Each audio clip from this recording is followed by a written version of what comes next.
The mysterious old man gently touched Mike's cheek, and from that day forward, Mike started losing 3 pounds every single day. To avoid starving to death, he had no choice but to eat constantly, no matter where he was. As a heavyweight lawyer weighing in at a whopping 300 pounds, Mike was the complete opposite of his slender wife, who prepared low-calorie meals for him daily to keep his weight in check. One day, Mike took on a high-profile case, representing a notorious mafia boss. With his exceptional legal skills, he managed to turn the tables, clear his client's name, and forge a close friendship with the mob leader. That evening, after a dinner with colleagues, Mike and his wife were driving home when they accidentally hit and killed an elderly gypsy woman, who happened to be the daughter of a tribal chief. However, in court, the judge and police officers were all Mike's buddies, and they worked together to clear him of any suspicion. Thrilled, Mike walked out of the courthouse, ready to indulge in a hearty KFC feast, when an old man stopped him. With a grin, the man reached out, touched Mike's face, and whispered, "Lose weight." Then he got in his car and drove off. Mike didn't think much of it, assuming he had just encountered a crazy person.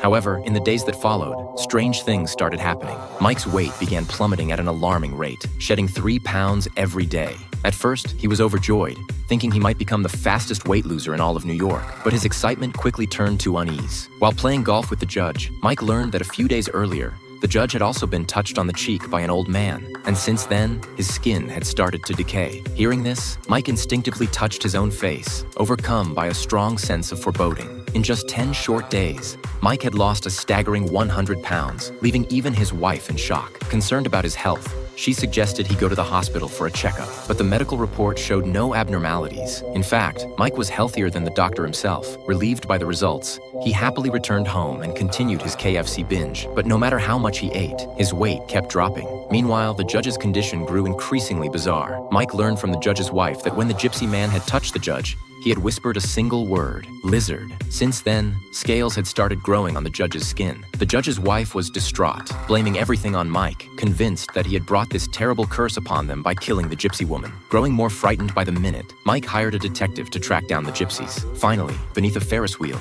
he once again encountered the mysterious old man. However, the surrounding gypsies were hostile, their gazes as sharp as knife blades. Mike begged the old man to lift the curse, but the man simply turned and walked away without a backward glance, leaving Mike to face his irreversible fate alone, desperate and hopeless.